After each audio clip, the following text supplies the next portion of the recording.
Chers auditeurs et auditrices, bienvenue dans cette catéchèse. Nous débutons par la prière. Au nom du Père et du Fils et du Saint-Esprit, Amen. Dieu notre Père, nous te bénissons pour la vie que tu nous donnes. Merci pour ton amour infini, pour tous les hommes, pour chaque personne humaine manifestée en Jésus, ton Fils bien-aimé, que nous apprêtons encore à accueillir à Noël et à la fin du temps, à la fin du monde, quand il reviendra pour couronner toutes choses. Nous te bénissons. Père, nous te bénissons pour ta parole de grâce et de vie éternelle que tu vas encore nous faire entendre, écouter.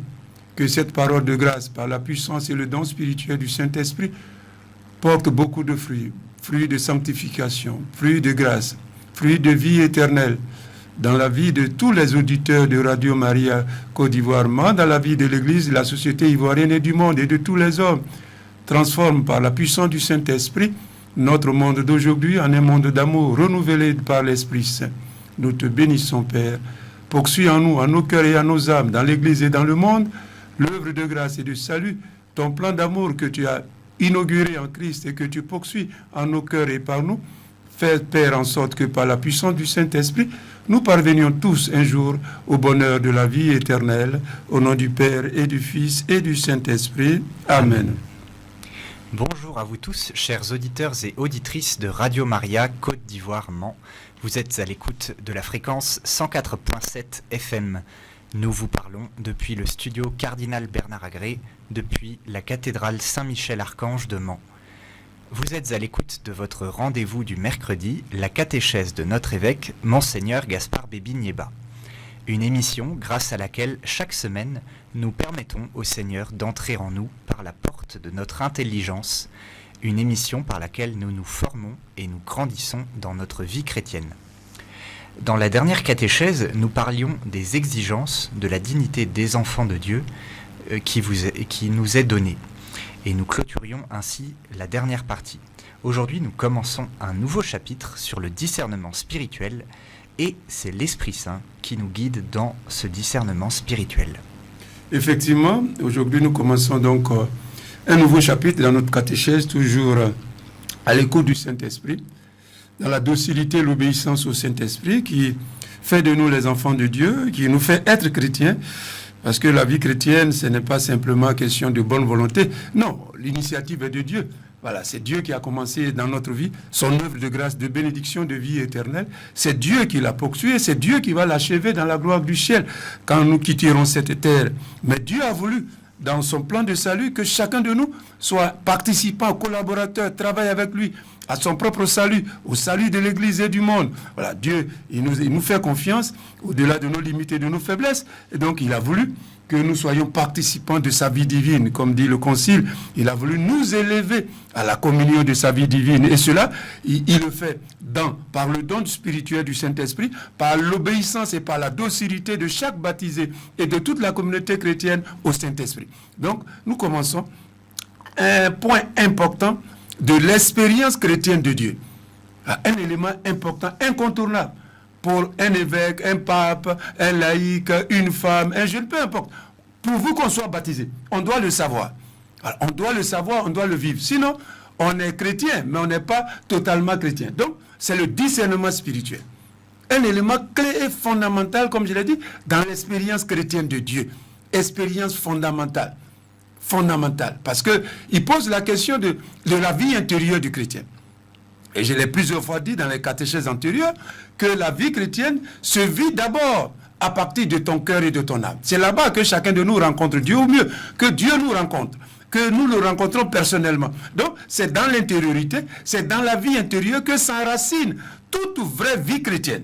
Toute vraie vie chrétienne s'enracine, trouve sa pertinence, sa puissance dans le cœur, dans l'âme, dans l'être, dans les profondeurs de l'être du baptisé, du chrétien, du croyant. Et je l'ai dit, que l'on soit évêque, laïque, religieux, ça n'a pas d'importance. Donc, entre discernement et vie intérieure, il y a un lien très fort. Voilà. Pour comprendre le discernement, pour l'accueillir, il faut aller à l'origine, qui est la vie intérieure, l'expérience chrétienne de Dieu dans ton cœur, dans ton âme, au plus profond de ce que tu es. Et c'est ce que tu vas manifester à l'extérieur. Donc, aujourd'hui, effectivement, j'ai intitulé ce chapitre, simplement, mais c'est le discernement spirituel, je l'ai intitulé « L'Esprit Saint apprend aux chrétiens à discerner la volonté de Dieu. Voilà. Donc l'Esprit Saint, le chrétien et le discernement et la volonté de Dieu. Donc il y a comme 4 mots, 4 termes ou 4 expressions clés dans ce titre que j'ai voulu donner donc au chapitre, donc ce chapitre concerné. Donc il y a d'abord l'Esprit Saint. Il y a le chrétien, il y a discerner et il y a la volonté de Dieu. Voilà. L'Esprit Saint, qui est le principe, l'auteur, qui aide le chrétien, qui l'entraîne, qui lui apprend, qui l'éduque, qui l'établit, qui l'installe. Prenez le mot qui vous convient le mieux. Voilà. Le chrétien, dans cette expérience intérieure de Dieu, qui l'établit, donc le chrétien, dans cette expérience qu'on appelle discernement. Voilà. Et cela, c'est un rapport avec la volonté de Dieu. Donc, avec Dieu. Avec le plan de Dieu sur le chrétien lui-même. Le plan de Dieu sur les autres, le plan de Dieu sur l'Église, le plan de Dieu sur l'humanité. Donc, vous voyez, il y a Esprit Saint, il y a le chrétien, il y a le discernement, puis il y a le plan de Dieu. Voilà. Donc, les 4 mots, les 4 termes sont essentiellement liés, reliés et unis. Esprit Saint, chrétien, discernement et plan de Dieu. Plan de Dieu. Si vous sortez du plan de Dieu, vous ne faites plus un discernement. Donc c'est un rapport. La finalité, le but, c'est le plan de Dieu sur moi. Évêque, Monseigneur Baby, évêque de moi. Le plan de Dieu sur moi. Le plan de Dieu sur l'église de moi. Le plan de Dieu sur les prêtres. Le plan de Dieu sur les laïcs. Le plan de Dieu sur la société ivoirienne. Le plan de Dieu sur le monde actuel. Romains chapitre 12, versets 1 à 2. On fait toujours comme on a l'habitude de le faire. Romains 12, 1, 2 qui dit ceci, où l'apôtre Paul écrit: je vous exhorte, mes frères, au nom de la miséricorde de Dieu, à vous offrir vous-même en sacrifice vivant, saint et agréable à Dieu. C'est cela le véritable culte que vous devez rendre à Dieu. Ne vous conformez pas aux habitudes de ce monde, mais laissez Dieu vous transformer et vous donner une intelligence nouvelle. Vous pourrez alors discerner, voilà le mot, vous pourrez alors discerner ce que Dieu veut, ce qui est bien, ce qui lui est agréable, ce qui est parfait. Donc Romains 12, chapitre 12, verset 1 à 2. Ensuite, 1 Thessaloniciens, donc la première lettre de Saint Paul, de l'apôtre Paul aux Thessaloniciens, au chapitre 5, du verset 19 au verset 22, l'apôtre Paul écrit ceci, et je cite: n'éteignez pas l'Esprit Saint, mais discernez la valeur de toutes choses. Discernez la valeur, la portée spirituelle de toutes choses, de toute réalité, de toute situation, de tout événement. Quelle est la valeur spirituelle de tel événement? Les événements passent, ne dépendent pas forcément de nous. Mais le chrétien a le devoir d'analyser, de décrypter, de discerner la valeur, la portée spirituelle de tel événement. Si l'événement, au plan spirituel, en rapport avec le plan de Dieu, n'est pas pertinent, il est nul pour le chrétien. Le chrétien ne doit pas l'encourager. Il ne doit pas mettre sa bouche dedans comme pour parler simplement au village. Non, c'est fini, ça n'a pas de valeur. C'est comme si ce n'était pas passé. Le chrétien, oui, c'est comme si la chose ne s'était pas passée. Puisque pour le chrétien, la valeur de cette chose en rapport au plan de Dieu, ça ne vaut rien. Il ne faut pas crier, il ne faut pas faire bruit dessus. Il faut faire comme si ça n'a pas eu lieu. Vous voyez comment le discernement est important? Voilà. Donc, je continue. Mais discernez la valeur de toutes choses. Ce qui est bien, gardez-le. Ce qui est bien. Quand vous avez discerné l'événement, la portée, la valeur de ce qui est arrivé, de la situation de l'événement, si c'est bien, on dit de garder ça. C'est l'apôtre Paul qui dit. Et ensuite, il dit, éloignez-vous de tout ce qui porte la trace du mal. Vous voyez? Donc le discernement déjà dans cette situation, là aussi c'est presque complet. N'éteignez pas l'esprit. Vous voyez ce que je disais, l'esprit est encore au bout, qui nous a été donné, qui a été donné à chaque baptisé, à chaque croyant, à chaque chrétien. Discerner. Mais la finalité, c'est quoi? C'est la portée, la valeur spirituelle de toutes choses. Les événements passent dans notre vie personnelle, la vie des autres, de l'église du monde, mais n'ont pas la même portée, la même valeur dans le plan de Dieu.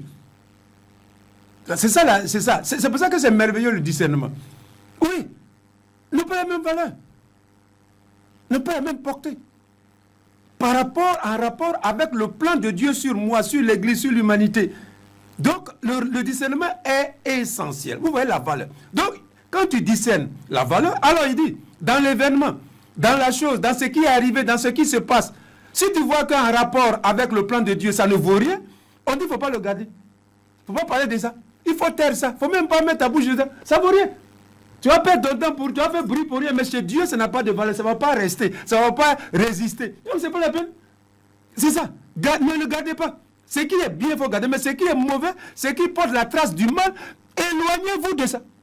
C'est l'apôtre Paul qui parle, c'est pas moi. Hein. Moi, je devais commenter un peu. Voilà. 1 Thessaloniciens, chapitre 5, versets 19 à 22. Enfin, le troisième texte que j'ai pris, c'est Philippiens 1, 9 à 11. Donc, le premier chapitre donc, de la lettre aux Philippiens, premier donc, chapitre, donc Philippiens 1, premier chapitre, versets 9 à 11, où l'apôtre Paul écrit encore, et je cite, « Dans ma prière, je demande que votre amour vous fasse progresser. » Voilà. Vous fasse progresser de plus en plus dans la connaissance vraie et parfaite clairvoyance qui vous feront discerner ce qui est le plus important. Vous voyez, tout à l'heure, il disait, discerner la valeur de toutes choses. Maintenant, il dit ici, vous discernerez ce qui est le plus important. Mais pas n'importe. C'est toujours l'important, c'est en rapport avec le plan de Dieu. Ce qui est important, c'est avec le plan de Dieu. Sur moi-même, sur l'Église, sur les autres, sur la société. Qu'est-ce qui est le plus important? Dans la vie, il y a des choses qui sont importantes. Il y a plusieurs degrés d'importance. Et chacun de nous dit ce qui est important. Mais ici, le discernement pose l'importance par rapport au plan de Dieu.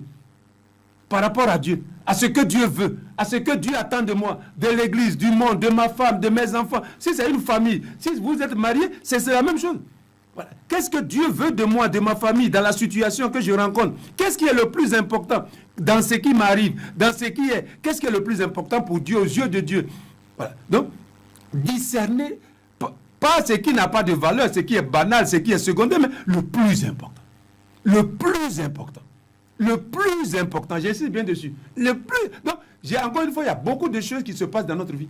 Personnelle, dans la société, dans l'église. Mais ce n'est pas tout qui est important. Pour Dieu et dans le plan de Dieu. Pour la réalisation du plan de Dieu sur moi, sur les autres, sur l'église. Non, ce n'est pas tout qui est important. Il y a beaucoup de choses qui se passent. Donc, le discernement permet de trier. Tu tries, c'est comme les parents au village, quand ils font café, à un moment, on appelle ça triage. C'est pas ça? On prend des tamis là, et puis on met dessus, et puis le bon la reste, et puis... Voilà, c'est la même chose. Le discernement, c'est comme un tamis que l'on pose dans la vie, dans les réalités, dans les événements qui se passent. Voilà. Ce qui est bon là, ça va tomber en bas. Ce qui est mauvais là, va rester, puis on va jeter. Donc, dans la vie, tout ce qui se passe, il y a des choses qu'il faut jeter. Au plan spirituel, il faut jeter ça. Il ne faut pas retenir ça. Là, c'est pas mauvais, c'est pas bon. Si tu retires là, ça ne va pas t'envoyer au ciel. Donc ici, c'est ça qui est important. Le discernement comme un tamis intérieur spirituel du chrétien, où il pèse les choses. Il fait comme ça. Comme les mamans font aussi peut-être pour la checker ou d'autres choses. Ou non. Voilà, elles font comme ça jusqu'à puis ceux qui ne sont pas bons là. Voilà, elles jettent. Le discernement, c'est ça dans la vie du chrétien ou de la communauté chrétienne. Il y a des choses qu'il faut jeter. Et il ne faut pas retenir ça. C'est pas important. C'est la distraction, c'est la dispersion. Ce n'a pas de portée. Ce n'est pas de densité, intensité spirituelle en rapport avec l'avènement du plan de Dieu. Il ne faut pas retenir ça. Il ne faut pas retenir, il ne faut pas en parler même. Il faut taire ça. C'est un non-événement. Ça ne s'est pas passé. Voilà. Il faut retenir que ça ne s'est pas passé. Ce n'est pas arrivé. Discerner ce qui est le plus important. Ah, le discernement, que c'est merveilleux. Discerner ce qui est le plus important. Au plan spirituel, c'est important. Il y a des choses dans la vie qui se passent, mais qui n'ont pas de valeur, qui n'ont pas d'épaisseur. Il ne faut pas retenir ça, il ne faut pas en parler. Il ne faut même pas faire parole dessus même d'ailleurs. Tu considères que ce n'est pas arrivé. Voilà, c'est tout. Il faut considérer que ça ne s'est pas passé.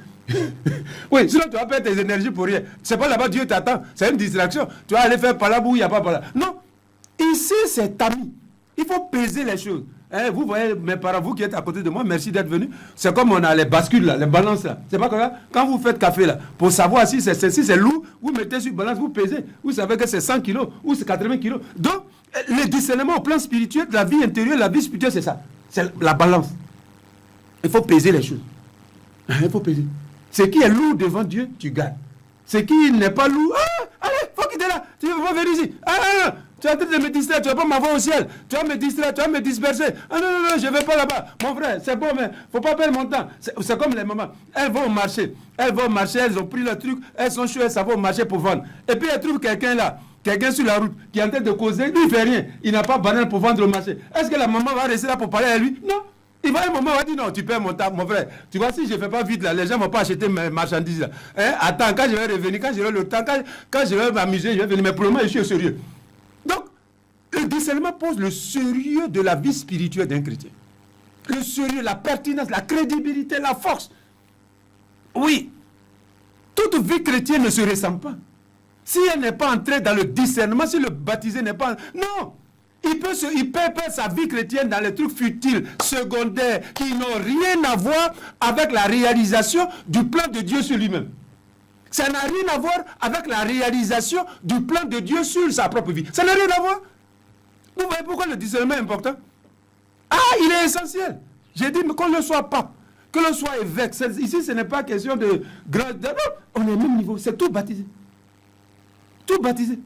Donc, tout baptisé, qu'il soit évêque, pape, et prêtre, et laïc, religieux, enfant, jeune, s'il ne connaît pas, il ne sait pas ce qu'on appelle le discernement, sa vie chrétienne, il va la vivre, mais pas pleinement. Il va faire des activités spirituelles. Mais intérieurement, au niveau dans son cœur, dans son âme, l'expérience de Dieu ne sera pas profonde, ne sera pas pertinent. C'est pour ça que le discernement est important. Voilà. Les événements qui nous arrivent, vous-même vous êtes au village, mais les événements qui se passent au village, il y en a beaucoup. À la maison, avec vos frères, dans la grande famille, au marché, il y en a beaucoup. Mais le chrétien, ce n'est pas n'importe quel événement, il doit mettre sa bouche dedans. Ce n'est pas n'importe quel événement. Il doit discerner. Oui. Est-ce que dans cet événement, le plan de Dieu va se réaliser? Quand je vais parler de ça, quand je vais aller là-bas, est-ce que le plan de Dieu va se réaliser sur moi, sur mon village, sur l'église, sur la société, sur le... Oui, alors le chrétien, il y va avec toutes les forces, toutes les énergies, parce qu'il sait que là, c'est Dieu qui agit là. Mais quand il voit que ce n'est pas Dieu qui agit, non. Voilà. C'est comme un match qui est fini. Voilà, toi, tu es venu en retard, le match est déjà fini, on a fait classement, donner la coupe, où tu vas encore? Voilà. Donc ici, l'apôtre Paul, il insiste, discerner ce qui est le plus important. Ainsi, dans la droiture, parce que si tu discernes, alors tu vas aller tout droit. Si tu ne discernes pas, tu vas à gauche, c'est comme un soulard. Un soulard, il ne sait pas où il va. C'est pas vrai? Un soulard, il va devant, quand il passe, il vient en arrière, tu dis, mon frère, qui te pousse? Voilà, on appelle l'alcool qui me pousse. Il va à gauche, et après il va à droite, après il va... On dit, mais tu vas où, mon frère? C'est la même chose. Un chrétien qui ne sait pas discerner, qui ne discerne pas, sa vie chrétienne ressemble à la vie d'un soulard. On ne sait pas bien la direction. La direction, le sens, on ne voit pas bien ça. C'est flou, c'est perdu, c'est confondu. Oui, on ne sait pas la direction. Oh, l'Esprit Saint, c'est comme la boussole. En tout cas, nous, on était au CMD, on nous a pris la boussole. On dit c'est avec ça, on s'oriente. Quand on va en mer, quand on va dans les coins, où que c'est difficile, on ne sait pas. On va à la boussole. Donc la boussole te dit, c'est ici qu'il y a la bonne route. Voilà, te dit, c'est ça le discernement, au plan spirituel. Grâce au discernement, l'Esprit te montre toujours le chemin de Dieu. La voie de Dieu, la voie du salut. Il dit dans ça, là, c'est ça. Dieu est dedans. Le plan de Dieu se réalise ici. Mais ici, là, non. Donc, ici, avec Philippiens 1, 9 à 11, je peux comparer le discernement à une boussole spirituelle intérieure du chrétien. La boussole. La boussole spirituelle intérieure du chrétien qui permet, aussi on nous a dit, c'est le pôle Nord, n'est-ce pas Philippe? Voilà, que la boussole, voilà, l'aiguille indique. Ici, c'est le plan de Dieu, c'est la voie de Dieu, c'est la voie du salut que l'Esprit Saint, c'est par le discernement qui est la boussole spirituelle intérieure, te dit, non, ici, là, mon frère, ça, c'est pas important, voilà le chemin de Dieu. Et malgré les péchés, et puis tu fais l'effort pour venir dessus. Tu dis, c'est vrai, j'allais me perdre. Ici, là où je partais en brousse. Voilà, c'est pas le chemin de Dieu, mais maintenant là, ça c'est le chemin de Dieu, je vais m'efforcer de me mettre sur la voie du salut. Donc, le discernement permet aux chrétiens de revenir chaque fois, parce qu'on est pécheur, on est limité, et puis on est souvent distrait, mais par le discernement, l'Esprit Saint ramène le chrétien en quelque sorte de la dispersion à l'essentiel qui est le plan de Dieu, sur lui, sur l'Église, sur le monde. De quelle manière Dieu réalise dans ma vie, aujourd'hui, dans cette situation concrète, son plan, son dessein, son projet dans ma vie, dans la vie des autres, de l'Église et du monde. Et le chrétien, alors, il accepte, il adhère. Voilà, il accepte et il... Donc, ainsi, dans la droiture, vous marcherez sans trébucher vers le jour du Christ. Et vous aurez en plénitude la justice obtenue grâce à Jésus-Christ pour la gloire et la louange de Dieu. Oh, que c'est beau, cette citation ou ces paroles de l'apôtre Paul. Que c'est merveilleux. Oui, discerner. Discerner ce qui est le plus important pour marcher toujours, pour être toujours sur la voie du salut. Voilà. Vous marcherez sans trébucher. Voilà. Sinon, on trébuche. Quand tu ne discernes pas, tu dois trébucher, tu vas aller à gauche, à droite, tu es perdu. Ici, sans trébucher, parce que tu es sur la voie du salut, le chemin du salut, tu marches tout droit. Et ici, on chante là. Saisi par le Christ Jésus, je cours tout droit vers le but. Pour lui, j'ai tout sacrifié, car pour moi, il s'est livré. Oui, saisi par le Christ, par le discernement, le chrétien marche avec l'apôtre, à la suite de l'apôtre, tout droit. quelles que soient les difficultés, il est ballotté par les événements, par les situations, mais l'Esprit Saint le ramène toujours sur le cap, sur la bonne route, sur la bonne voie du Seigneur. Voilà, c'est ça. Il est sûr là. Donc, Philippiens. L'action du Saint-Esprit, le Saint-Esprit, donc, se manifeste. L'Esprit Saint que Dieu a répandu dans la vie, dans le cœur des baptisés, des croyants, des chrétiens, oui, l'Esprit Saint se manifeste.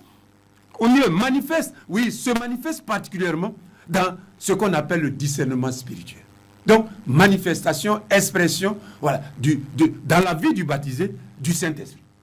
Voilà, souvent, je l'ai dit au début, j'ai dit, en Côte d'Ivoire, même dans toutes les églises chrétiennes, quand on parle du Saint-Esprit, on insiste seulement sur les dons spirituels de guérison, de libération. On oublie ce qui est le plus fondamental, c'est le discernement spirituel, le don spirituel du discernement. Parce que c'est ça qui nous met, qui nous conserve, qui nous confirme dans la voie du salut. C'est le discernement. C'est le discernement. Donc c'est le plus grand don du Saint-Esprit. C'est comme ça que moi je peux voir dans l'expérience spirituelle de Dieu, dans l'expérience spirituelle, c'est le plus grand don.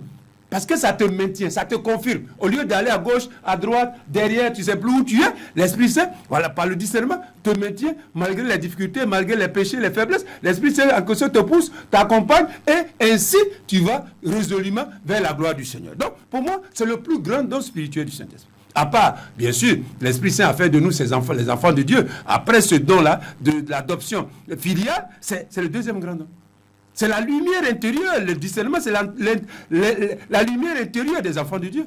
C'est qui l'énergie, la force vitale intérieure qui illumine, qui éclaire, qui guide, qui motive, qui oriente la vie de ceux et celles qui sont devenus enfants de Dieu par la grâce du Christ et le don spirituel du Saint-Esprit. C'est justement ça qu'on appelle le discernement spirituel. Donc, l'Esprit Saint se manifeste ainsi de manière particulière, spéciale, voilà, dans la vie de chaque croyant, de chaque baptisé, de l'Église tout entière, de la communauté chrétienne. Voilà, à travers ce don-là. Et en même temps, il est don spirituel, le discernement, mais en même temps, il est un style de vie. Donc, il y a deux aspects dans le discernement. Don intérieur, dans ton cœur, dans ton âme, là où personne ne voit. Mais en même temps, le discernement est un art, est un style de vie. Une manière de vivre, une manière d'être, une manière de se comporter. Donc le discernement, il est spirituel, mais aussi il est moral. Par cette action, l'action donc par le discernement, le Saint-Esprit d'une part communique aux baptisés, aux chrétiens, l'intelligence spirituelle et la sagesse divine. Donc, au début du discernement, il y a d'abord le renouvellement de l'intelligence du chrétien. L'Esprit Saint renouvelle, il transforme ta pensée, ta manière de penser, ta manière de réfléchir, ta manière... Oui, c'est d'abord ça, c'est la porte d'entrée dans le discernement. Sans ça, non, tu ne peux pas discerner. Voilà, tu ne peux pas avoir et réaliser dans ta vie le discernement spirituel. Non. C'est d'abord le renouvellement de la pensée du chrétien. Comment tu penses? Quelles sont tes motivations? Qu'est-ce qui te fait agir? Donc, d'abord, renouvellement de la pensée, de l'intelligence du chrétien. Donc, il renouvelle et il te donne une nouvelle manière. Une intelligence spirituelle. Voilà le commencement. Et j'ai dit encore que l'on soit évêque, prêtre, ça n'a pas d'importance. C'est pas parce que tu es laïque, c'est pas que moi l'évêque là j'ai ça automatiquement, puis vous laïque. Non, c'est pas comme ça. Ici on est au plan spirituel. On est au plan spirituel. Renouvellement de l'intelligence et de la pensée du baptisé, du croyant, du chrétien. Et il renouvelle et il te donne donc une nouvelle intelligence, une nouvelle manière de penser. En même temps, il te communique la sagesse d'en haut, la sagesse divine, la sagesse du mystère du Christ. Donc, renouvellement, transformation de la pensée, de la mentalité, de l'intelligence, et en même temps, don spirituel de la sagesse d'en haut. Une sagesse divine.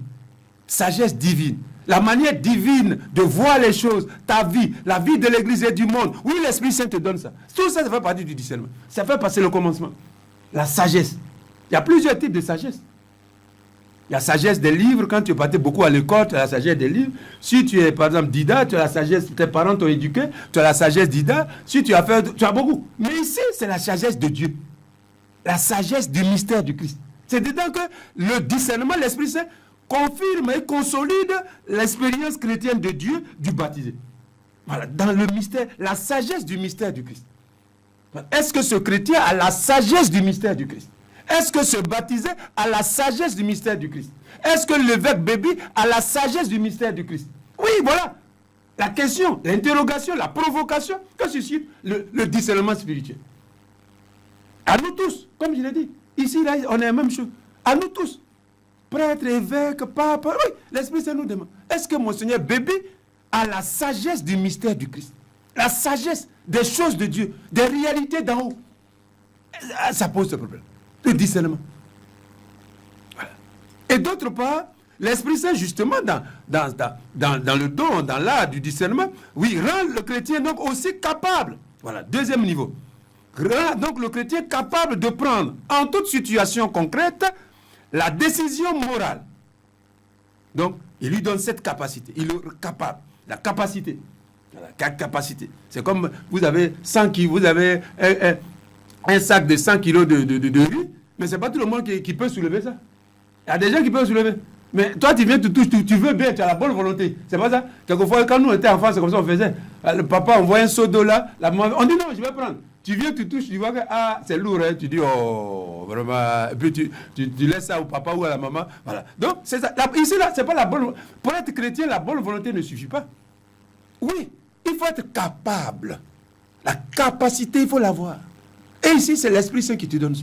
Si tu as accepté que l'Esprit Saint renouvelle ton intelligence, ta pensée, ta mentalité, et que l'Esprit Saint te donne la sagesse de Dieu, la sagesse divine, la sagesse spirituelle, alors l'Esprit Saint aussi, alors seulement l'Esprit Saint te rend capable, la capacité spirituelle. Capacité spirituelle. Oui, ici, comme je dis, la bonne volonté ne suffit pas. Tu peux vouloir faire des choses de Dieu, tu vas dire, non, mais tu n'as pas la capacité, donc tu ne veux pas le faire. J'ai dit, c'est comme ça. Il ne suffit pas de voir un seau d'eau pour un enfant pour dire, je peux soulever. Est-ce que la volonté suffit ici? Ça ne suffit pas. Tu vas aller à côté, tu vas toucher, tu vas voir que, c'est lourd. Hein. Qu'est-ce que tu fais? Tu abandonnes. Donc l'Esprit Saint, on ne sait pas, mais quand tu pries, même si tu peux faire une petite prière, c'est l'Esprit Saint qui te rend capable. Nous, on pense souvent, les choses de Dieu, on les voit en termes de mérite. Mais c'est le jour où on échoue, on prend en considération que c'est Dieu qui nous aidait. Non, ici, il faut toujours ça. Tout ce qui est réalité spirituelle, pour nous mettre sur la voie du salut, que ce soit prière, la parole de Dieu, le témoignage, l'amour, la conversion, la liturgie, la prière, tout ça, ce n'est pas question de bonne foi, c'est l'Esprit qui nous rend capable. C'est l'Esprit qui nous rend capable des choses de Dieu, des choses d'en haut, parce que c'est les choses divines. Où toi tu vas trouver ça? Est-ce que ça se paye dans une boutique? Ça ne se paye pas? C'est pas biscuit. Donc c'est Dieu qui nous rend capable. Les choses d'en haut, les réalités spirituelles, la voie du salut, les moyens du salut, tout ce que vous savez en Dieu, oui, c'est l'Esprit qui nous rend capable des choses de Dieu, des réalités d'en haut. Capacité intérieure, capacité spirituelle. La bonne volonté humaine simple ne suffit pas ici. C'est pas catch, c'est pas boxe. Même boxe là, tu penses que tu vas gagner le gars, tu vas, il te frappe et puis tu viens à la maison. Non, n'oublions jamais ça. N'oublions jamais ça. La bonne volonté ne suffit pas pour être dans les choses de Dieu. Il faut que l'Esprit nous rende capable, la capacité spirituelle intérieure, de prendre, comme j'ai dit, en toute situation concrète, la décision morale, d'adopter le comportement conforme à la parole de Dieu, à la bonne nouvelle du Seigneur, à la grâce du Christ et au plan du salut de Dieu en général. Donc, ici, en toute situation, l'Esprit Saint, parce qu'il a renouvelé le chrétien, il a accepté que l'Esprit Saint renouvelle sa pensée, sa mentalité, que l'Esprit Saint lui donne donc la sagesse de Dieu, la sagesse d'en haut, la sagesse spirituelle. L'Esprit Saint alors rend ce chrétien, ce disciple de Jésus, ce baptisé, capable des choses de Dieu, capable de se comporter comme Dieu veut, capable de se comporter selon le plan de Dieu, capable de se comporter selon la parole de Dieu, capable de se comporter en vue de la gloire du ciel. Capacité spirituelle qui vient du Saint-Esprit. C'est pour ça que vraiment, celui qui n'écoute pas l'Esprit, qui ne veut pas l'Esprit, c'est difficile d'être un bon chrétien. Comme je dis, nous on pense que les choses de Dieu, c'est comme si tu vas apprendre, tu vas à l'école, et puis tu étudies, et puis tu connais. Non, non, non, non. C'est plus que ça, parce que c'est vie intérieure. C'est vie intérieure. Et c'est l'Esprit Saint qui nous donne la sagesse des choses de Dieu. La sagesse des choses de Dieu. La sagesse d'en haut. La sagesse divine. Qui nous pousse à aimer Dieu, à aimer les choses de Dieu, malgré les limites et les faiblesses, mais à chercher Dieu, à marcher vers Dieu, à marcher vers la gloire de Dieu. Cela nous vient du Saint-Esprit. Cela nous vient du Saint-Esprit. J'insiste beaucoup là-dessus. Cela nous vient du Saint-Esprit. Par conséquent, frères et sœurs, le discernement dans l'Esprit Saint et selon l'Esprit Saint est donc une voie spirituelle importante et essentielle et décisive. Voilà. Voie spirituelle, moyen spirituel, important, clé, fondamentale, essentielle, décisive. Prenez tout ce que vous voulez. Oui, pour se conserver, pour se maintenir, pour être constant, pour progresser sur la voie du salut, il faut le discernement. Ah, on est pécheur. Hein? Il y a le mal. Hein? Il y a les événements qui nous déroutent, qui nous déboussolent. On va à gauche, on va à droite. Donc, il faut chaque fois, c'est comme un enfant, revenir. Tu es là, tu reviens. Là, tu reviens. Ah, tu avances là. Ah, mais si tu n'es plus revenu, c'est que tu es perdu, tu embrouches. Il faut revenir. Mais c'est grâce au spirit. Donc, c'est pour ça que le discernement spirituel, je l'ai dit, dans la vie d'un chrétien, qu'il soit évêque, consacré, religieux, religieuse, prêtre, laïque, le discernement spirituel est un élément clé et fondamental de l'expérience de Dieu dans le Christ. De l'expérience de Dieu dans le Christ. De l'expérience chrétienne de Dieu, le discernement spirituel est fondamental. Est fondamental. Est fondamental. Est fondamental. Est essentiel. Est important. Donc, pour être capable donc, de discerner dans l'Esprit Saint selon l'Esprit Saint, le chrétien, d'après l'expérience spirituelle de l'apôtre Paul, je l'ai dit tout à l'heure, doit permettre à Dieu, à la grâce de Dieu, de renouveler son esprit, sa pensée, son intelligence et sa sagesse. Oui, premier élément. Accepter que Dieu transforme, renouvelle ton esprit, ta pensée, ta mentalité, ton intelligence et ta sagesse. La manière de voir la vie, les autres, le rapport, tout ça, il faut accepter ça. Si tu n'as pas accepté, l'Esprit Saint ne peut pas te faire entrer, accéder au discernement. Ce n'est pas possible. Donc, il renouvelle. Et l'Esprit Saint, justement, en cela aussi, le chrétien accepte, il permet à Dieu, justement, de renouveler, de réformer toute sa vie. Alors, il sera apte, il sera capable à distinguer le bien du mal selon la volonté de Dieu. Donc, l'apôtre Paul, quand il a parlé, il a dit ça. Quand vous discernez, il dit, gardez le bien et éloignez-vous du mal. Donc, le discernement, sans le discernement, la vie du chrétien est dans la confusion. Le chrétien, souvent, il prend le mal pour le bien pour le mal. Il ne sait pas ce qui est bien, ce qui est mal. Il est dans la confusion. Il est dans la confusion. Il est dans la confusion. Il ne sait pas. C'est pas parce qu'il ne veut pas, mais il ne sait pas. Intérieurement, il ne sait pas. Par rapport au plan de Dieu, par rapport à la volonté de Dieu, il ne sait pas. Il est dans la confusion. Il est dans la confusion. Confusion entre le mal et le bien. Or, par le discernement, dans le discernement, l'Esprit Saint, justement, il éduque, apprend aux chrétiens, selon le plan de Dieu, selon la volonté de Dieu, à distinguer, à séparer le bien du mal. Il dit, ça c'est mal aux yeux de Dieu. Ça c'est bien pour Dieu. Ça c'est bien par rapport à la volonté de Dieu. Ça c'est bien, ce n'est pas bien par rapport à la volonté de Dieu. Mais sans le discernement, le chrétien est dans la confusion. Intérieurement et extérieurement, dans son comportement, il est dans la confusion. C'est une confusion totale qui s'installe. Il ne sait pas ce qui est bien, il ne sait pas ce qui est mal. Il fait le mal, il fait le bien, il est à gauche, il est à droite. Voilà, tout est mélangé. C'est comme quand vous allez en brousse là. Il y a des fois, vous voyez les herbes là. Il y a des herbes, les racines, les trucs là sont mélangés là. Sont entremêlés, entrelacés. Tu ne sais pas où c'est bien, où c'est mauvais. Voilà, tout est, comme on dit chez nous, c'est tout un nyagami. Voilà. Ici, par le discernement, par l'écoute, la docilité à l'Esprit Saint, oui, le chrétien, intérieurement, dans son comportement, dans sa conduite, on voit qu'il sait ce qui est mal aux yeux de Dieu, et on sait aussi, il sait que ce chrétien-là sait ce qui est bien aux yeux de Dieu. Oui. Ah, mes frères, la vie chrétienne, là, c'est du sérieux, c'est du balèze, hein? Ah oui. Ah oui. Il faut s'entraîner, il faut s'éduquer. Il faut s'éduquer. Sinon, non, tu peux être chrétien comme ça, dans la communauté, mais en fait, intérieurement, tu n'es jamais entré dans une vraie expérience de Dieu.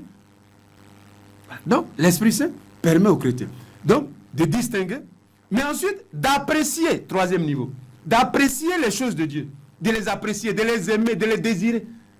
Donc, d'abord, de distinguer, de séparer, tu distingues. Mais, deuxièmement, apprécier, aimer, désirer les choses de Dieu. Le salut de Dieu, l'amour de Dieu, ce que Dieu veut, la volonté de Dieu. Ah, ce n'est pas parce que je suis prêtre, évêque, qu'automatiquement je vais apprécier les choses de Dieu. Hein? C'est pas automatique. Hein? Vous qui êtes laïque, là, vous pensez que comme je suis évêque, là, pour moi c'est facile. Oh, bon, je me lève matin, on dit, comme c'est l'évêque, bon, oh, il aime les choses de Dieu. Hein? Oh, non, c'est pas automatique. Hein? Non, c'est pas automatique. Donc, deuxième niveau, au niveau du discernement, l'Esprit Saint établit le cœur, l'âme du croyant, oui, dans l'amour de Dieu, apprécier, désirer ce qui est de Dieu, ce qui est d'en haut, ce que Dieu demande, ce que Dieu attend de lui. Il aime ça, il désire ça, il s'établit dedans. Sinon, tu peux être chrétien, tu n'aimes pas les choses de Dieu. Tu les fais purement de façon mécanique. Tu les subis de l'extérieur. C'est comme si c'est une contrainte, c'est comme on te force. Ici, l'Esprit Saint, par exemple, ça part de l'intérieur, ça part de ton âme, de ton corps, on ne te force plus. Les autres peuvent te conseiller, peuvent dire allons à la prière, mais ça, ils ne t'ont pas obligé. Voilà. Donc ici, deuxième niveau dans le discernement spirituel, c'est que l'Esprit Saint aide, éduque, pousse, amène le chrétien, le croyant, le disciple du Seigneur, le baptisé, à aimer Dieu, à apprécier les choses de Dieu, à les désirer et à les rechercher personnellement. Deuxième niveau, très important, essentiel, apprécier et aimer Dieu. Ah, parce que si déjà tu n'aimes pas Dieu, tout est gâté, tout est fini. Donc, deuxième niveau, dans ce processus de discernement spirituel, c'est l'amour intérieur de Dieu. L'amour intérieur qui sort du cœur et de l'âme de chaque baptisé, de chaque croyant, de chaque disciple. Appréciation, amour, désir et recherche. Troisième niveau, c'est le choix, la décision. La décision. Le discernement ne s'arrête pas seulement au cœur, c'est une décision, c'est un choix. Capacité, savoir faire les choix. Les décider. Comment tu prends tes décisions? Comment tu décides de faire ceci ou de ne pas faire ceci? Comment? Quelle est la motivation? Quelle est la raison? Quelle est la justification qui t'amène à choisir ou à prendre tes décisions? Donc, le discernement pose aussi la question, nous interroge, chaque baptisé, chaque croyant et toute la communauté, comment nous prenons nos décisions? Comment nous prenons nos décisions? Comment nous faisons nos choix? Choix quotidiens, ce n'est pas seulement les grands choix, mais les choix en famille, dans la communauté. Moi qui suis évêque, je dois décider en tant que responsable. Comment nous faisons nos choix? Choisir. Il y a des choix qui sont petits, il y a des choix qui sont grands, il y a des décisions petites, il y a des grandes. Mais tous ces choix et toutes ces décisions ont des conséquences dans ma vie, dans la vie des autres, de la communauté, de l'église, du monde. Souvent, on décide et puis après, on dit ah non, c'est moi qui ai fait ça. Mais c'est trop tard. C'est les conséquences, on les subit. Donc, le chrétien, il doit méditer sur ses choix. Ah oui, le discernement permet au chrétien de mesurer la portée, les conséquences de ses choix avant de les prendre. Il ne les prend pas d'abord comme un enfant, et puis après il dit non, c'est mon papa que j'ai tué alors. Mais il est déjà mort. Oui, non. Donc, le discernement permet au chrétien de devenir adulte dans la foi. Adulte. Voilà, mature. La maturité spirituelle d'un chrétien se mesure à sa capacité de savoir discerner. Donc, de faire des choix, de prendre des décisions en cohérence ou en conformité avec le plan de salut de Dieu sur lui, sur les autres, sur l'église et le monde. Donc, la maturité spirituelle d'un chrétien, d'un baptisé, qu'il soit évêque, prêtre, laïque, jeune, femme, vieux, couple, communauté, d'église, peu importe, oui, se pose dans la capacité du chrétien à savoir faire des choix, à savoir prendre des décisions. Et j'ai dit, en rapport avec la volonté de Dieu, en rapport avec le plan de Dieu, en rapport avec la réalisation du dessein de Dieu, de l'amour de Dieu, dans sa propre vie, dans la vie des autres, dans la vie de l'église et dans la vie du monde. Oui, choix et décision. Souvent, vous et moi, là, c'est pas vrai, on décide. Vous qui êtes au village, matin, quelqu'un vient, tu dis oui, tu dis non, mais tu n'as pas pris le temps intérieurement de faire un discernement. Toi, tu as dit, bon, tu dis oui, ça me plaît. Ou bien ça ne me convient pas. Non, ça ne suffit pas. Il faut, pour le chrétien, au-delà de tes propres sentiments, au-delà de tes propres désirs, rejoindre le plan de Dieu avant de décider. Qu'est-ce que Dieu veut de moi? Qu'est-ce que Dieu attend de moi ici dans cet événement? Alors, tu es dans le discernement. Mais nous tous, on décide au niveau superficiel, c'est pas vrai? Tu dis, bon, j'aime ça, ça ne me plaît pas, ça c'est comme ça, et puis tu fais la chose. Non! Il faut rejoindre Dieu avant de décider. Il faut rejoindre d'abord la volonté de Dieu avant de faire ton choix. Il faut rejoindre à tous les niveaux. Que ce soit dans la communauté, que ce soit en famille, que ce soit dans la société, que ce soit en politique, que ce soit au commerce, que ce soit partout, au travail. Toujours un vrai chrétien, dans le sens du discernement et dans l'obéissance et la docilité, il doit rejoindre ses choix, ses décisions, ses actions, ses réactions, ses relations, doivent rejoindre le plan de Dieu, la volonté de Dieu. Qu'est-ce que Dieu veut de moi? Qu'est-ce que Dieu attend de moi? Ici et maintenant, dans la situation là. Dans la situation, qu'est-ce que Dieu veut de moi? Est-ce que Dieu veut que je dise non? Est-ce que Dieu veut que je dise oui? Est-ce que Dieu veut que j'accompagne? Est-ce que Dieu veut que j'accepte ce qu'on me demande? Ou Dieu veut que je n'accepte pas? Là, tu es dans le discernement. Tu es dans le discernement. Beaucoup pensent que souvent, quand quelqu'un vient et puis il te demande quelque chose, tu dois accepter. En Afrique, souvent, c'est comme ça qu'on fait. Après, on dit tu es mauvais parce que tu n'as pas accepté. Non, tu as discerné, tu as vu que ce n'est pas conforme à la volonté de Dieu, tu ne dois pas dire oui. Tu ne dois pas dire oui pour plaire à quelqu'un. Tu dis oui ou non par la réalisation de la volonté de Dieu sur toi-même, sur celui qui te demande la chose. Si tu vois que ce qu'il te demande ne permet pas à Dieu de réaliser son plan sur lui, tu dois dire non. Tu dois dire non. Tu ne dois pas dire oui. Oui. Tu ne dois pas dire oui. Voilà. J'ai dit, dans nos cultures africaines, on aime faire les choses en groupe. Les gens mettent pression sur toi, et puis on dit, bon, comme ça, tu vas dire oui, et puis non, c'est pas ça. C'est le discernement qui fait que tu es chrétien. Si tu as discerné, tu as réfléchi, tu as médité, tu dis que c'est contraire à la volonté de Dieu. Donc, ce qu'il te demande ne permet pas à Dieu d'agir dans sa vie, de réaliser sa volonté dans sa vie, tu dois dire non. Même si le gars doit te tuer. Et tu dois dire non. Et tu dois dire non. C'est parce que dans sa vie, là, ce qu'il te demande ne permet pas à Dieu de le sauver. Donc tu le mets en enfer. Si tu acceptes ce qu'il te dit, tu es d'accord que Dieu le mette en enfer. Mais c'est le plus grand malheur. Ce n'est pas ce qu'il te dit, demande là qui est le plus grand malheur. C'est de perdre le salut éternel qui est le plus grand malheur. Donc toi, tu ne peux pas amener ton frère au malheur. C'est vous qui êtes les parents. Vous êtes à la maison avec vos enfants. Et puis l'enfant vient dire, papa, il faut me donner le couteau. Mais est-ce que vous lui donnez ça? Vous avez le couteau, il n'est pas bien, vous allez l'arracher pour aller cacher. C'est ça le discernement. Et le discernement est encore beaucoup plus important pour nous tous qui avons des responsabilités. Prêtre, papa, chef de famille, chef de communauté, de village, de société, président de la République, parce que nos décisions ont des graves portées sur les autres, sur la société, sur le groupe. Donc on ne décide pas comme ça, c'est pas parce que quelqu'un vient dire il faut donner plus. Non! Et pour nous, au plan spirituel, j'ai dit, c'est un rapport avec la volonté de Dieu. Un rapport avec le plan de Dieu, le dessein d'amour de Dieu sur la personne. Est-ce que quand ce qu'il te demande de faire, si tu le fais, est-ce que Dieu va aimer, puis Dieu va agir dans sa vie? Non. Tu ne dois pas accepter. Donc ici, vous voyez pourquoi le discernement est essentiel, je le dis, dans la vie de tous les membres de l'Église, et dans la vie de tous les baptisés, et dans la vie de la communauté chrétienne, et de toutes les communautés chrétiennes, des mouvements, associations, et de l'Église, dans la vie et la mission de l'Église tout entière, l'Église universelle. Le discernement est essentiel, j'insiste là-dessus. Essentiel, capital. Malheureusement, à la catéchèse, même au séminaire, on n'en parle pas. Donc, on est chrétien, mais on ne sait même pas ce qu'on appelle discernement. On n'a jamais entendu parler de ça, comme disaient les gens dans les livres des Actes des Apôtres, quand l'apôtre Paul leur a demandé, mais avez-vous reçu l'Esprit Saint? Et ils ont dit, l'Esprit Saint, c'est quoi?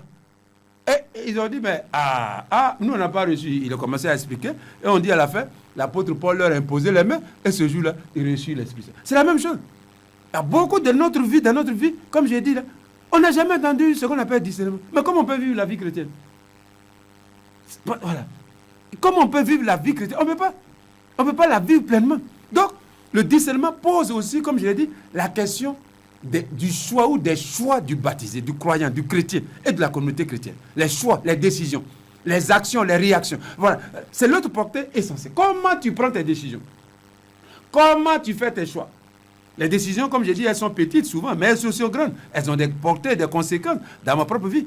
Est-ce que tu les mets toujours tes choix, décisions en rapport avec Dieu, avec la volonté de Dieu, avec le plan de Dieu, avec le dessein d'amour de Dieu? Ou bien toi, tu décides, bon, toi seul quoi? Tu ne tiens pas compte de Dieu, bon, tu fais ce qui te plaît, ce qui te convient, à ta nature, à ta pensée, bon, tu fais... C'est bien, tu es chrétien, mais tu n'es pas un chrétien adulte. Tu n'es pas un chrétien mature. Non. Tu es encore en chemin vers la maturité chrétienne. Le chrétien, il devient mature, il devient adulte dans la foi, dans l'expérience de Dieu et dans le Christ. Lorsqu'il discerne, c'est-à-dire quand il met ses choix et ses décisions en rapport, ou ses actions en rapport avec la réalisation du plan de Dieu sur lui, en rapport avec la réalisation du plan de Dieu sur le monde, sur l'Église, sur les autres, sur ses enfants, sur ceux dont il est responsable. Oui, c'est ce rapport-là qui fait le chrétien. Sinon, tu es enfant. Même si tu es avec bébé, que tu ne mets pas tes choix, tes décisions en rapport avec l'avènement du royaume de Dieu, tu es un enfant. Même si c'est depuis 1900 que tu as été baptisé, tu es un enfant. Tu es un enfant. Dans la foi, dans l'expérience de Dieu, tu es un enfant. On doit te considérer comme un enfant. Même si tu es un bébé, on doit te considérer comme un enfant. Et puis tu es évêque de moi, puis le pape t'a nommé, c'est très bien. Mais spirituellement, tu es un enfant, tu es un bébé. On doit encore te donner du lait. On ne doit pas te donner foutu, bas avec tout ça, ça va gâter tes dents. Tes dents ne sont pas spirituelles, ne sont pas encore solides. Oui, ils ne sont pas solides. Oui. Donc vous voyez que le discernement, il y a un grand enjeu. au plan spirituel, au plan moral, au plan concret, au plan moral, au plan du comportement. Oui, les choix et les décisions. Comment nous prenons nos décisions? Comment nous les prenons? Donc, décision. Et ensuite, le discernement, à ce niveau-là, du discernement dans l'Esprit Saint, selon l'Esprit Saint, comme je l'ai dit, c'est un élément qui distingue la vie du chrétien, donc du croyant, du disciple de Jésus, du baptisé, qui la distingue de la vie du croyant de l'Ancien Testament. Dans l'Ancien Testament, quand vous lisez l'Ancien Testament, le comportement, la conduite du chrétien était déjà codifiée. Alors, quand vous lisez par exemple le livre de Lévitique, tout est codifié. Donc, tout est codifié, légalisé, formalisé, c'est automatique. On te dit ça là on fait, ça là on fait pas, ça là on fait pas, ça là on fait pas. Voilà. Donc, dans l'Ancien Testament, c'était uniquement ça. Il suffit de te conformer, il suffit de faire, d'obéir à ce qui est écrit et tu es un bon croyant. L'Ancien Testament. Je fais ici la différence. Donc, mais dans le Nouveau Testament, un bon chrétien va plus loin que ce qui lui est demandé. Puis, grâce au discernement, parce que le discernement, c'est chercher la volonté de Dieu dans chaque situation. C'est pas écrit. Par exemple, s'il pleut, et puis tu es là, c'est pas écrit quelque part, si un chrétien il pleut, il doit plus aller au champ. C'est écrit quelque part. Donc c'est toi qui, pendant qu'il pleut, qui va dire, mais qu'est-ce que Dieu veut de moi dans cette pluie-là? Est-ce qu'il veut que je reste? Est-ce que je dois partir? Donc vous voyez que c'est pas écrit. Donc le discernement ajoute quelque chose de non écrit, codifié dans la vie du chrétien. Donc la vie chrétienne, il y a ce qu'il sait déjà. On va te dire, il faut aller à la messe, il faut prier, il faut adorer Dieu. C'est bon. Mais les situations, les événements qui vont arriver vont aussi t'interpeller. Pour voir maintenant, toi, dans cette situation, qu'est-ce que je dois faire? Donc, vous voyez, ça, c'est pas écrit. Donc, le discernement pose ça. Et c'est là qui est le plus dans la vie du chrétien. Discerner la volonté de Dieu et obéir à cette volonté dans les situations concrètes qui ne sont pas prévues, qui ne sont pas planifiées, qui ne sont même pas connues. On est en Côte d'Ivoire, et puis il y a eu la guerre. Est-ce que autant de fois, on savait que la guerre allait arriver en Côte d'Ivoire?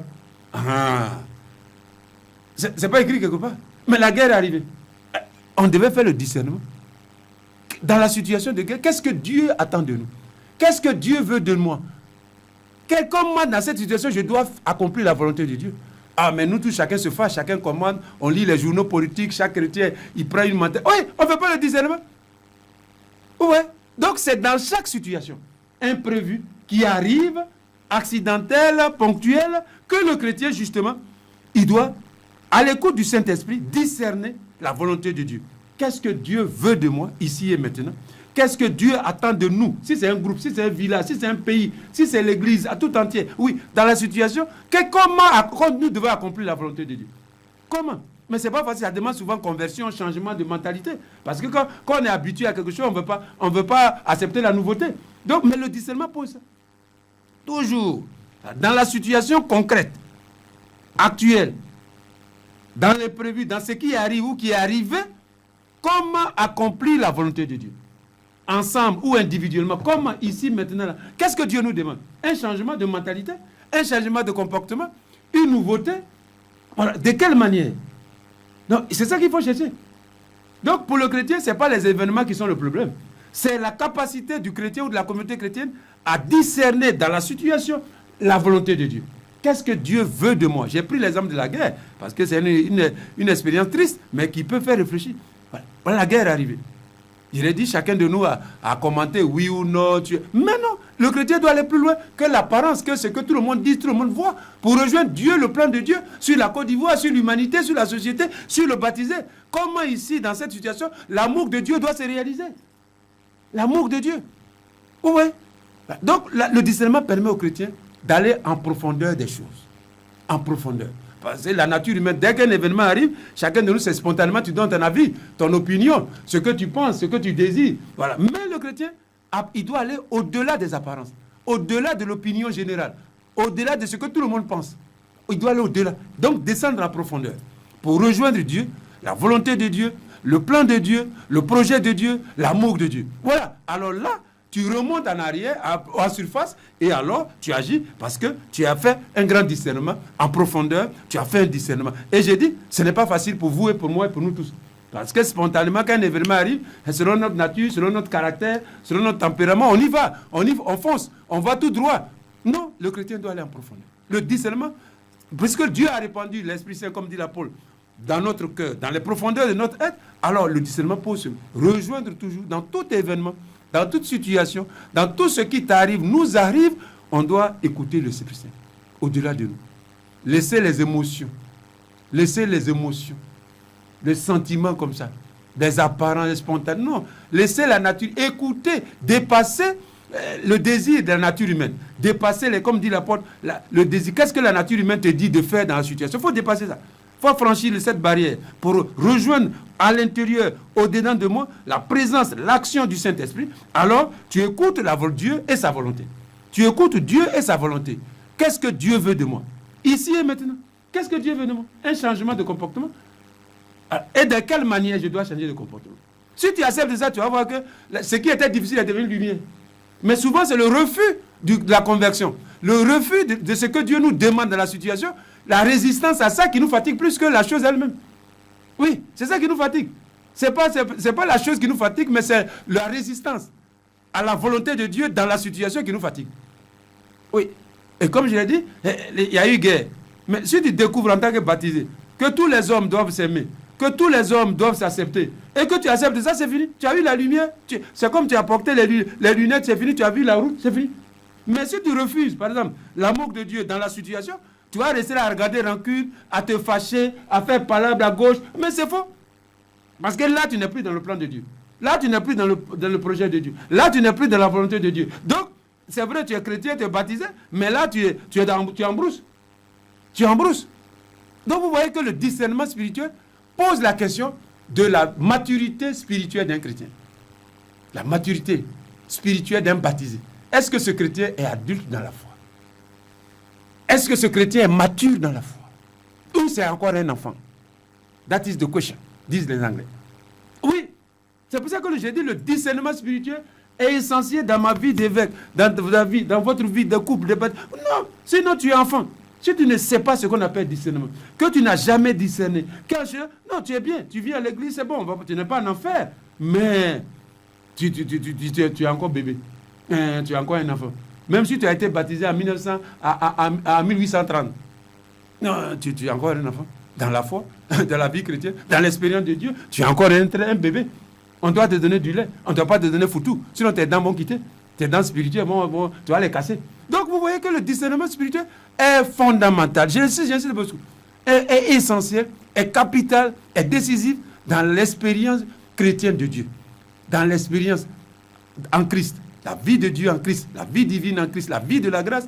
Le discernement, un chrétien, une chrétienne qui sait ce que le discernement et qui est dedans, malgré les limites et les péchés, les faiblesses, il trouve toujours, comme j'ai dit, la boussole, il trouve la bonne voie. Il dit non, ici, là. Ça, c'est pas important. Ça n'a pas de la valeur pour Dieu. Bon, voilà ce qui est essentiel. Voilà ce qui est important. Je me mets dedans. Et puis, c'est tout. Voilà. Donc, ici, j'insiste. Vous voyez, l'importance. Aujourd'hui, j'ai dit, c'est l'introduction. C'est l'importance. Voilà. Aujourd'hui, j'insiste beaucoup sur l'importance du discernement spirituel dans la vie d'un baptisé, d'un chrétien, d'une communauté chrétienne, de l'Église tout entière. Et cela vaut à chaque époque, à chaque moment, dans chaque situation, dans chaque événement, parce que la vie est mouvante, la vie est changeante. Donc le discernement, comme je l'ai déjà dit, un élément clé, un élément fondamental dans la vie spirituelle, dans l'expérience chrétienne de Dieu. Et ici, donc, le discernement spirituel est à la fois une nécessité spirituelle et une exigence morale. Donc, nécessité spirituelle, intérieure, vie chrétienne, etc., l'expérience de Dieu dans ton cœur, dans ton âme, mais aussi une exigence morale, c'est-à-dire ça joue sur le comportement, sur la conduite, sur les décisions, sur tes choix. C'est ça l'aspect moral. L'aspect moral. Donc, c'est les deux éléments du discernement. Nécessité spirituelle et exigence morale, c'est-à-dire le comportement, les actions, les décisions, les choix. Voilà. Le discernement impacte dessus, influe dessus, influence, transforme. Voilà. Si tu discernes l'intérieur, on va le voir, on va le savoir à travers tes choix, tes décisions, tes actions, tes réactions. On va savoir que toi, tu sais ce qu'on appelle discernement. Alors, toi, non. Tu n'es pas encore arrivé là-bas. Donc, ici, c'est ça. Alors, cette nécessité, voilà, pose ce problème. On va s'arrêter là aujourd'hui. On va continuer pour la prochaine fois. Merci, chers auditeurs et auditrices, d'avoir été à l'écoute de cette catéchèse. Merci à vous, Monseigneur Gaspard Bibinieba, de l'avoir donnée. Vous nous avez donc parlé aujourd'hui du discernement spirituel, un élément clé et fondamental de l'expérience spirituelle du chrétien. Et c'est l'Esprit Saint qui guide le discernement en ouvrant l'intelligence à la volonté de Dieu, en établissant le cœur dans l'amour de Dieu et en donnant la force de faire les bons choix. Nous étions au studio Cardinal Bernard Agré pour Radio Maria Côte d'Ivoire Mans sur la fréquence 104.7 FM, Dieu au cœur de nos vies. Nous terminons en prière. Au nom du Père et du Fils et du Saint-Esprit, Dieu notre Père, nous te bénissons.